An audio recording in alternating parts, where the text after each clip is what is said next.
반갑습니다. 한 주간 고린도전서 묵상으로 매일을 열어갑시다. 고린도 교회는 사도 바울이 2차 전도 여행 중에 세운 교회로 추정합니다. 왜냐하면 사도행전 18장에서 사도 바울이 고린도에 1년 6개월을 머물며 그들 가운데서 하나님의 말씀을 가르쳤다고 말씀하고 있기 때문입니다. 그런데 고린도 교회 내에 여러 가지 문제들을 듣고 사도는 제3차 선교 여행 중에 3년 정도 머물렀던 에베소에서 고린도 전서를 썼을 것으로 추정합니다. 고린도와 에베소 위치를 보면 고린도는 현재 그리스에 속하고 에베소는 트르키에에 속한 곳입니다.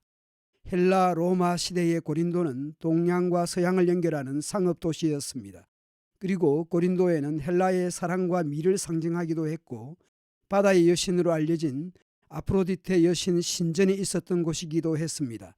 따라서 경제적으로 발전했을 것이며 아울러 성적인 문제, 도덕적 문제 등이 있었던 도시이기도 했습니다. 당시 고린도 사람들처럼 산다라는 말이 회자될 정도였다는데 그것은 인생의 찌꺼기처럼 산다는 의미라고 합니다. 그런 고린도에 사도 바울은 고린도 교회를 개척한 셈입니다. 당시의 편지의 형식을 따라 고린도 전서는 발신자, 수신자, 인사말로 시작을 합니다. 오늘 본문 1절에서 발신자가 누구인지 알려줍니다. 하나님의 뜻을 따라 그리스도 예수의 사도로 부르심을 받은 바울과 형제 소스데네는 바울 자신의 사도됨의 근거를 밝히고 있습니다. 하나님의 뜻을 따라 그리스도 예수의 보냄을 받았다는 것입니다. 소스데네에 대해서는 형제라고 밝힙니다. 예수님의 사도이지만 소스데네와는 형제입니다. 수직적 관계와 수평적 관계를 드러내는 표현들입니다. 수신자는 고린도에 있는 하나님의 교회입니다. 고린도 교회는 파당과 분열과 우상 숭배와 성적인 문제 등 다양한 문제를 가진 교회였습니다. 그럼에도 불구하고 사도는 하나님의 교회라는 것입니다. 교회는 어떤 존재입니까?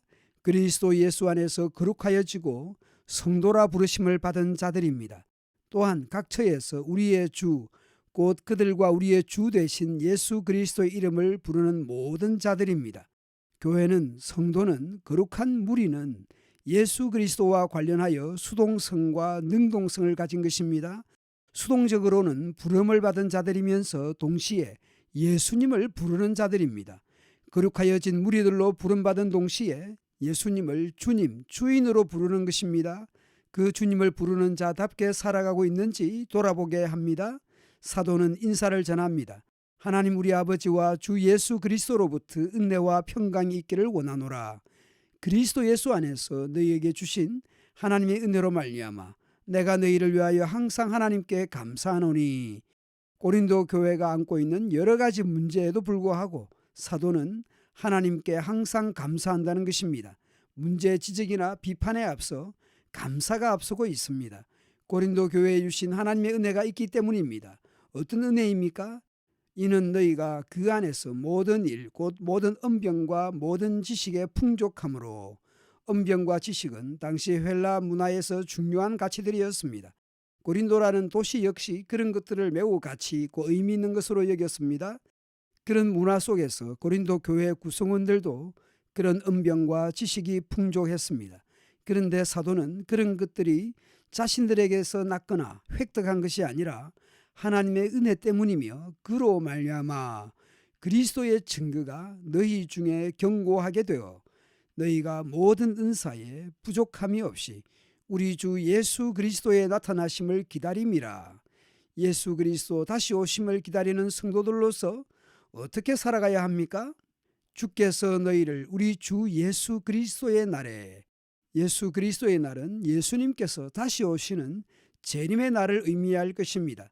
그날에 책망할 것이 없는 자로 끝까지 견고하게 하시리라. 너희를 불러 그의 아들 예수 그리스도 우리 주와 더불어 교제하게 하시는 하나님은 미쁘시도다. 책망할 것이 없다는 것이 고린도 교회가 아무런 문제가 없고 고린도 교회 성도들이 완전하다는 의미이겠습니까? 당시 고린도 교회는 내외부적으로 많은 문제를 가진 교회였습니다. 그럼에도 불구하고 하나님이 미쁘시기에 견고하게 하신다는 것입니다. 우리의 구원의 근거가 우리의 수준이 아닌 하나님의 수준으로서 받아주시는 것입니다. 내가 얼마나 잘났느냐 못났느냐의 관점이 아니라 하나님이 어떤 분인가, 내가 믿고 의지하는 분이 어떤 분인가에 초점이 있습니다. 하나님이 미쁘시다는 것은 하나님께서 진실되고 신실하다는 의미입니다. 우리 자신은 미쁘지 못합니다. 하나님이 미쁘십니다. 우리 자신은 믿을만 하지 못합니다. 그러나 하나님은 진실하고 신실하십니다. 그래서 우리는 그 하나님을 믿고 의지합니다. 내 자신을 포함하여 사람은 믿을 바가 못됩니다. 의지할 바가 못됩니다. 그러므로 하나님을 믿고 의지하는 사람들로서 겸손한 자세와 마음으로 살아가야 할 것입니다. 감사합니다.